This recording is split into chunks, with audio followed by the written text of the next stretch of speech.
Tonight, families want answers. A commercial jet is missing off the coast of Vietnam. We have the latest update plus new information about several stolen passports.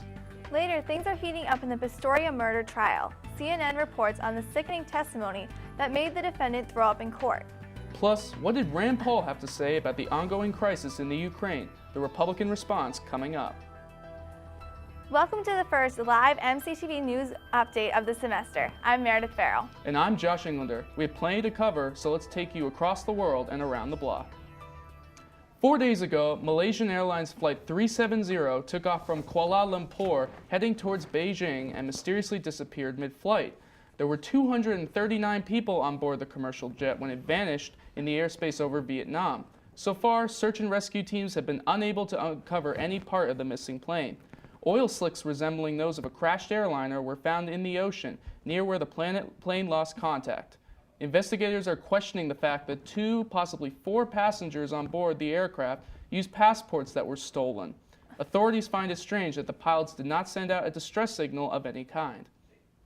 While investigators comb the sea in an effort to locate the missing airliner, airport security is red in the face because of a safety oversight. Reports come out yesterday that 2 passengers aboard the missing Malaysian flight got on using stolen passports. The first thought it was that these 2 men were terrorists and are linked to the flight's disappearance. After investigation further, officials confirmed that neither man is linked with a terrorist organization. One stolen passport was for a man hoping to migrate to Germany in an attempt to reconnect with his mother. Airport security took this oversight as a sign that there are still holes in the system. Neither passport was scanned. We're still not sure what happened to flight MH370, but we can rest assured that these men were not the cause of the disappearance.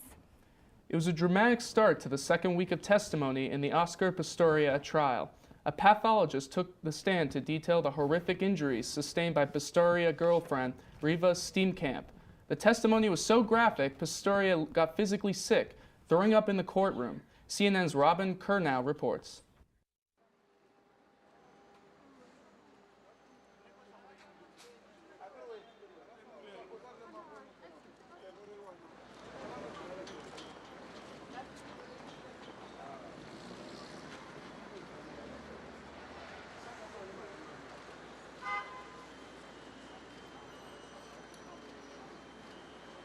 Morning, Oscar. Morning.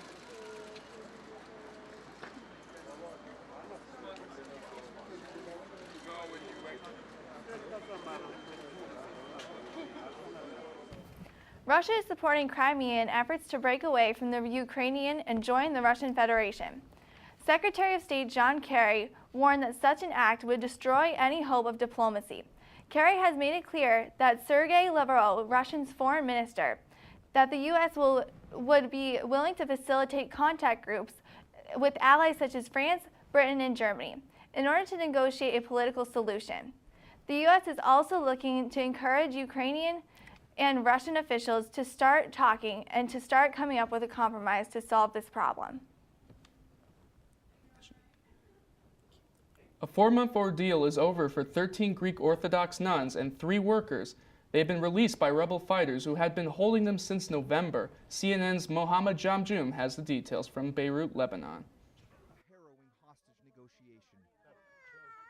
One frightened child deposited into the arms of a masked gunman. Cries of God is great only add to the dramatic air of the late-night exchange. 13 Syrian nuns held by rebel fighters since November in exchange for 150 female prisoners jailed by the Syrian government. On a craggy road along Syria's mountainous border with Lebanon, the relief was apparent. This fighter repeatedly thanks God before making a vow. We won't rest, he declares, until we free every sister from the prisons of the tyrant Bashar al-Assad. Last-minute hiccups in the mediation kept the exchange from happening much earlier. The nuns started their journey toward freedom in daylight. Before departing, they took mercy on their captors. It's been 4 months, says this nun with a smile. This is the 4th month, but that's okay. The kidnappers were kind in return. One sister, too frail to walk, was carried to the car. And while the drive may have been smooth, their release was months in the making. The Qatari government had to intervene to get the deal done, according to state media in Lebanon. In the end, they were delivered. We thank you for how you treated us, one nun tells a rebel. May God protect you. As they shuffled into safety, they could finally rest and pray a little easier. Mohammed Jamjoom, CNN, Beirut. Gambling with money is one thing. Gambling with your identity is another. A 22-year-old New Zealand man had to legally change his name after losing a poker game with his friends. This bet was made almost 5 years ago, but it took this much time for the New Zealand government to approve what is arguably the most ridiculous name in history. Full Metal, Havoc more sexy and intelligent than Spock and all superheroes, combined with Frost Nova. Funny enough, the New Zealand government has rejected names such as Majesty or Princess. The man will now be forced to change over to this name on all his legal identification documents, including his license and passport. This name is just ridiculous. And to think that they didn't approve Princess or Majesty and they approved this name. Oh my God, like for one thing, I love how he includes Spock in the name. Obviously that means he's a Star Trek geek and I'm totally for that. And also, I mean, the guy clearly, like, as a geek, I mean, if you're gonna have the longest name in history, you gotta have geeky figures in there, I feel like. Absolutely. All right. So it doesn't seem like placing bets on weather will give us any more luck these days. So let's turn it over to Clancy Burke for the weather report. Thanks, guys. Based on the sunny skies and high temperatures in the past few days, you may have thought that spring was finally here. I mean, did you look outside today? Beautiful, warm, sunny weather. But here's the problem. From cyclones to snowstorms, it appears that we are going to have to wait just a little bit longer for the arrival of the warm weather and cool breezes that spring guarantees. In New Zealand, Tropical Cyclone Lucy formed early Monday morning just east of Vanuatu. The cyclone is expected to turn southward and head for New Zealand's North Island. As it moves, the strength of Lucy is expected to increase and may even be as strong as a Category 2 hurricane. As Lucy approaches New Zealand, it is possible it will weaken, but will be a strong storm regardless. Cyclone Lucy has already produced several inches of rainfall across parts of New Zealand, and flash flooding will be a significant concern through Wednesday. Unfortunately, New Zealand is not the only place experiencing unpleasant conditions. On Sunday night, Northern California was rattled by a 6.9 magnitude earthquake. This was reportedly the strongest earthquake off the Northern California coast since 1992. The quake lasted about 20 seconds, and luckily there are no reports or injuries of death. Moving on to weather in the Hudson Valley, a winter storm is expected throughout these next few days despite the spring-like start to the week. The storm will form across the lower Midwest states tonight and will then move into the Northeast and Canada from Wednesday to Thursday. The heaviest snowfall will target interior New England, where totals can exceed 1 foot and near blizzard conditions may evolve. Prepare for treacherous driving conditions, flight delays, and school cancellations. Looking at weather in the Hudson Valley, it is clear that it certainly is warming up, but winter is not over just yet. Let's have a look at what today had in store for us. We experienced a high of 61 degrees, which felt so wonderful, and a low of 33, which wasn't really too bad considering what it has been recently. And these were significantly higher than what our averages for this day has been. Today's record was 74 degrees, and the low was a staggering -5. The sunrise was at 7:14 a.m. and the sunset was at nearly 7 o'clock p.m. And I don't know about you guys, but I am so thankful for that daylight savings, although losing an hour of sleep might not have been the best thing for me in the long run. Tonight, expect late showers and a low of 33 degrees. For tomorrow, rain and snow will persist throughout the day, and winds will be traveling northeast at 9 miles per hour. For the end of the week, expect snow and strong winds and 22 miles per hour on Thursday. Thankfully, things will calm down a bit on Friday with partly cloudy skies and 9-mile-per-hour winds. Saturday, Sunday, and Monday will bring cloudy skies and relatively low winds. As winter seems to not be done with us yet, spring break could not be coming at a better time. Hopefully you're going somewhere warm next week. That's all I have for you here tonight. With your weekly highs and lows report, I'm Clancy Burke. Back to you guys. The weather today was amazing. It was so nice. I literally, walking around without a sweater on today, I couldn't have asked for a better day. It was perfect. No jacket, no nothing. I'm worried about that snowstorm coming up. I got a train on Friday, and I'm done with snowstorms. I'm done with snowstorms, and today felt like a summer day, and I actually went out running for once, and running for me is very rare. I'm telling you, like, if it has that weather going forward, then I'm gonna be a happy camper for sure. All right, when we come back, Andrew Auger will have our Hollywood Goss report, as well as a look at the hottest movies in the box office. Plus a special new Facebook page that has the entire campus talking. Stay tuned.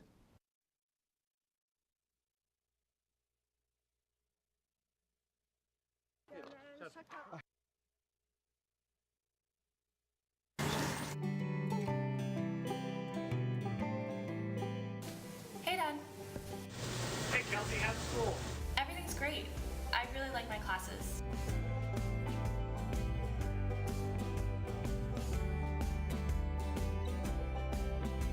There's so many clubs and activities to choose from.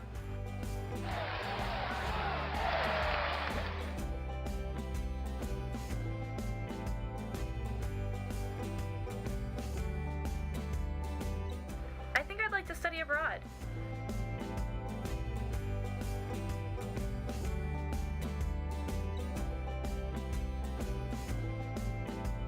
I was accepted for an internship in New York City.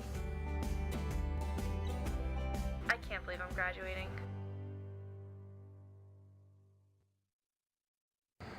My name is Brittany, and I'm a freshman at Marist College. It was one of my first weeks on campus, and some friends and I decided to go out. After a few hours, thinking nothing of it, I decided to leave early. That night, I was brutally attacked because I decided to leave the bar alone. It took one night, one bad decision that would create pain for a lifetime.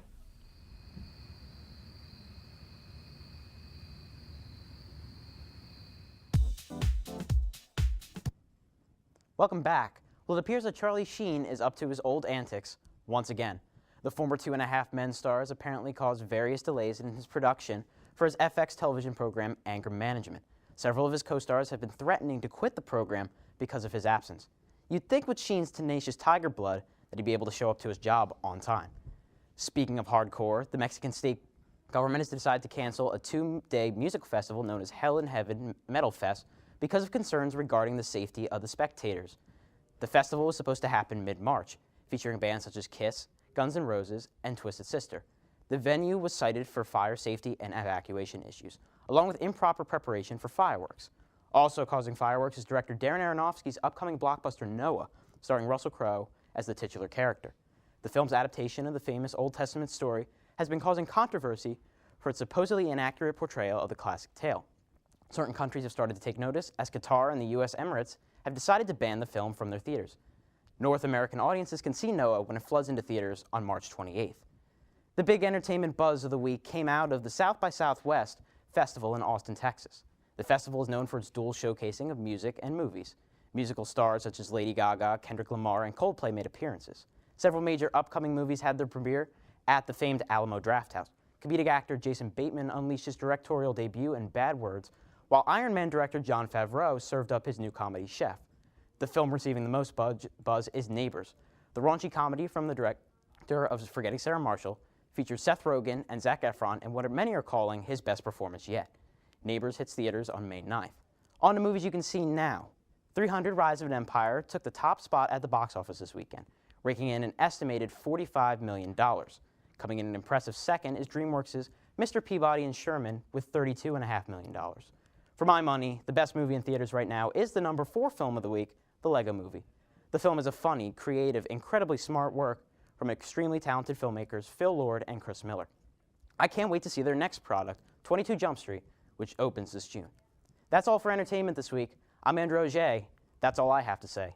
We'll be right back after a quick commercial break. Keep it here. Why should people watch the other half? Phenomenal question. We really get down to the issues. Oh! Now, it's trendy, it's hilarious. It's something that every college student can relate to. It gets very provocative. It's really great to see what the opposite sex thinks about things. Real men don't do that, all right? You gotta start seeing some real men. Okay! You know, there's some times where Rob and I have a little bit of a disagreement on subjects. Final thought. Oh my god. I look jacked. No. We do episodes on fashion, sports, text translation, first dates. It's just an international sensation that this show is going to be sweeping the nation. It was a fiasco. Really, every college student in the world should be watching this show. Low five. No.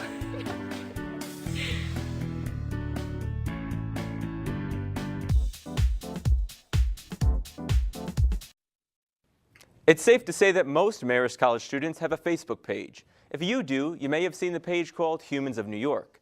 But in case you haven't heard of it, the page is basically a bunch of pictures of random New Yorkers with a quote from a conversation with the person that the photographer took a picture of. Also called Honey, the point of this page is to showcase the diversity of New York City residents. One individual is taking that idea and bringing it home. Humans of Marist College is a new Facebook page that allows fans to get a glimpse of the diverse students and staff who make up the Marist College family. I had the pleasure of interviewing the creator on my radio show over the weekend. Here's what she had to say.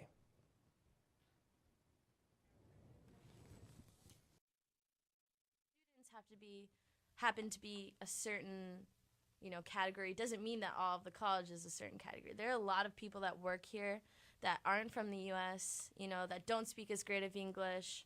There are a lot of people that have been through things that we haven't necessarily been through.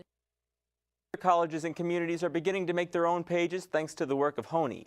You can follow Humans of Marist College on Facebook and Instagram. Coming up next, Dan the Sportsman Cohen has the play-by-play in your world of sports. Stay tuned. Hi everyone, welcome to Red Fox TV.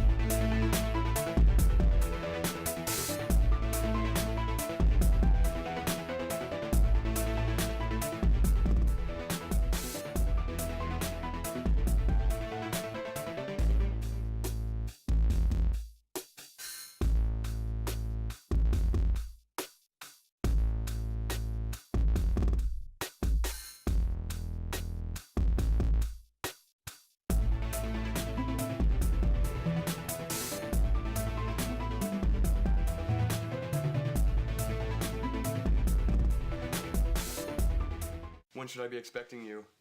15 minutes? I'll be ready.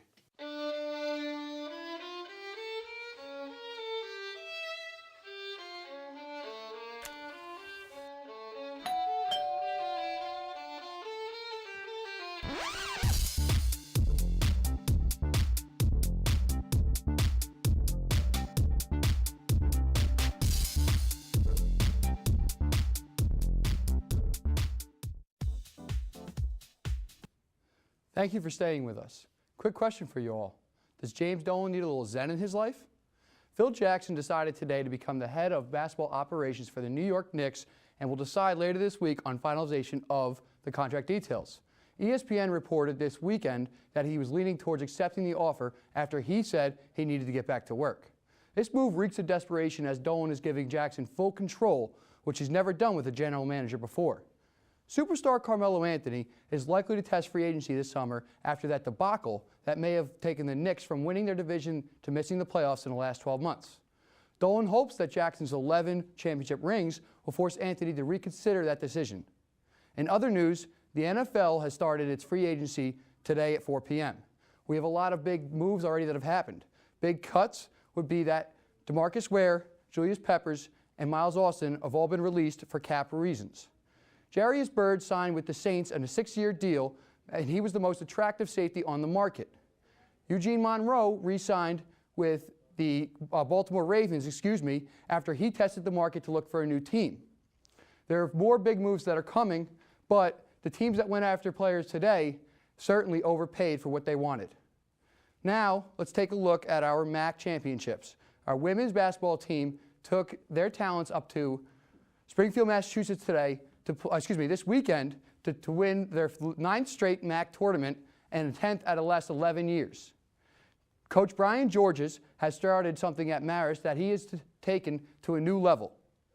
The team will now go on to the NCAA tournament to face off and try to make a run at the Sweet 16 like they did back in 2006.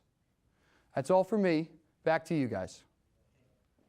So first of all, I gotta say the Phil Jackson story is pretty funny, and it goes to show you that no matter how many times they say people retire, they just don't retire. That's the reality. But I think the Marist MAC Championship is definitely amazing, for sure. Oh yeah, I mean, I'm a freshman here too, so to see it as a freshman was just, it was a great experience. Sure, and it's for these girls, it's their 4th straight, and they were worried. There was a quote out there. They were worried about being the team that didn't win their 4th straight, or the one in their senior year. And by doing it, they feel like they really accomplished something, and we'll see what they can do in the tournament next weekend. Absolutely. Metro North has been getting a lot of bad press over the course of the past year, and yesterday's accident isn't helping things. Metro North worker James Romansoff was struck and killed by a Poughkeepsie-bound train early Monday morning. The 1247 train from Grand Central hit the man at Park Avenue and 106th Street. Romansoff had been working on restoring power to the tracks that were down for maintenance this past weekend. This is very similar to the case where the man in Connecticut was hit by a Metro North train. The passengers of the train had to transfer trains, and service was down for a bit after the accident, but regular transit was resumed by the time the morning rush came. This is just, such a tragic thing. I don't really understand what's going on with the Metro North trains if this is happening so much. It's definitely weird, and it really makes you show, like, why is Metro North having all these problems? Maybe they need to add more money to their services. Yeah, with all this stuff going on, I can't believe it's happened again. Something needs to be done to fix this. No, definitely, yeah. This Sunday, Americans had a look at the directions U.S. foreign policy may take if a Republican wins the 2016 elections. 3 potential candidates, Rand Paul, Ted Cruz, and Paul Ryan, made TV appearances to discuss the current situation in the Ukraine. Ryan, winner of the presidential straw poll, stated that he would warn Putin that his actions were, quote, disastrous, while Cruz said the U.S. should be more hands-on. Paul's approach was more focused on sanctions. Many Republicans are coming out on the issue since it has gained global attention. Edward Snowden appeared via teleconference at South by Southwest in Austin, Texas on Monday to talk about government surveillance. He called for greater public oversight of the National Security Agency's secret monitoring of Americans' phones and internet usage. He also fielded questions from moderators of the panel as well as Twitter. When asked if he would leak the documents again if given a second chance, he said, absolutely. Regardless of what happens to me, this is something we had the right to know. The father of Sandy Hook shooter Adam Lanza is speaking publicly about his son for the first time. Adam Lanza killed 20 school children, 6 adults, and himself at Newtown, Connecticut elementary school in December of 2012. He also shot and killed his mother. Peter Lanza told New Yorker magazine reporter Andrew Solomon that Adam would have killed him in a heartbeat if he had a chance. Solomon says Lanza decided to break his silence because he thought it might help. Take a look. I think he did as much as he felt able to do, and in retrospect, I think he wishes he had done things otherwise. He said to me, I wish I'd had a different relationship with him, because no outcome could be worse or more evil than the one we had, so anything different had to be better. Having said that, I think he said, I can't see it coming, even in retrospect and even with hindsight, I can't see it coming. There was no evidence, there was nothing to point me in that direction. Kind of sad. Lanza told Solomon that he had wished his son had never been born. Researchers have recently developed a blood test that can predict if Alzheimer's disease will arise in a currently healthy person. Many are hoping that the test will be available in doctors' offices soon, since many of the current methods for predicting the disease are considered unreliable and impractical. Dr. Howard Federoff of Georgetown University Medical Center believes that this test could change the way medical professionals detect the disease forever. This new simple test based on the concentration of lipids in the blood could possibly help find a way to treat people who have the disease before they start showing symptoms. Is your iPhone feeling a little sluggish? Have you noticed that it isn't running as smoothly as it once was? Well, we have a few simple tricks for you that can improve your iPhone's performance, cost-free. First, delete all the apps you haven't used in a while. You'd be surprised at how much space they actually take up. Next, treat your iPhone more like you treat your computer browser's cache, and begin clearing your web history more often. And finally, delete old text messages, especially the ones including pictures and videos. After performing these tricks, your iPhone will be feeling good as new. So definitely, I think iPhone cleansing is definitely something a lot of people don't think about. Oh, absolutely. I'm the worst offender with it. I never remember to close the windows and everything, so I'm always clogging it up and it slows down and then I get mad at it, but oh, absolutely. Oh, I mean, I'm always paranoid now about deleting apps and getting rid of stuff because you never know when you're going to need the space at the worst time or the most awkward time possible, so. Oh, absolutely. Definitely. On-campus election season is officially in full swing. Candidates to the stage and plead their case for election. MCTV's Aaron Murtha reports from the Student Center. It's that time of year again. Student government elections are being held and candidates are vying for your vote. On February 17th, students gathered in the PAR to listen to SGA speeches. Members of all classes spoke to their peers, hoping to win their vote into next year's office. Some of the candidates have already held positions, while others were making their first run. For Masai, running for Class of 2016 president, it is all about getting the campus involved.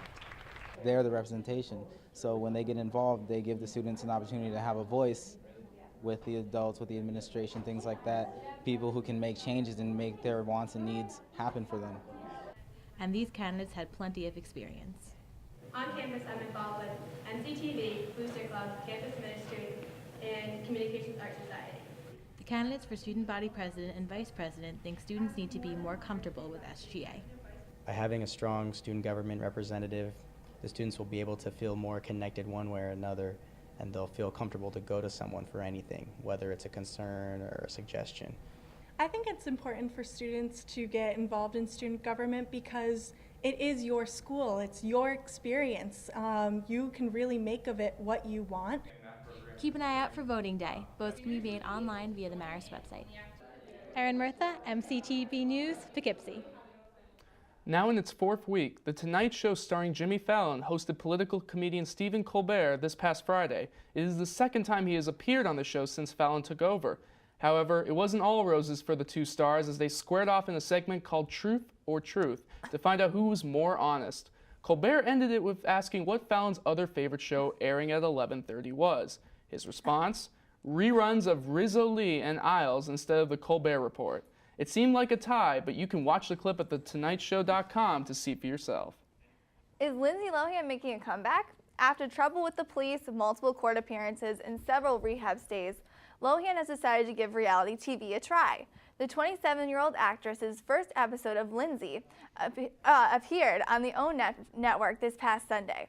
The show will follow Lohan as she tries to piece her life back together by moving to New York and starting over. Some say that the first episode seemed to be a little bit of a mix of Hollywood studio, intervention, and hoarders all thrown together. The show's goal is to focus on Lohan's sobriety and recovery as an artist. On February 27th, Marist hosted its 7th annual Sustainability Day. Each year, campus organizations and students come together in order to draw attention to the sustainable efforts on campus. Various displays and exhibits were set up for students to ask questions, participate in a free swap, and get a taste of farm-fresh food. Presentations, films, and a tour of the new Student Center were scheduled throughout the day to promote simple ways for college students to make a difference in our campus community. As always, the effort was a success, with a large number of students showing up to hear from different members of the sustainable Hudson Valley community.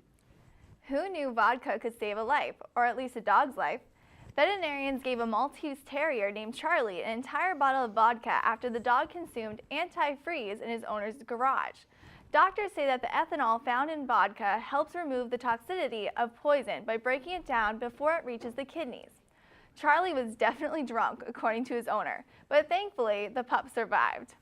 This is such a funny story. I love it. It's too bad, honestly, that vodka tastes like poisonous shards, because honestly, it could be a great, if it's going to be used as a medicine, I mean, I guess it makes sense considering how bad medicine usually tastes. Absolutely, and Charlie survived, so it's a happy day.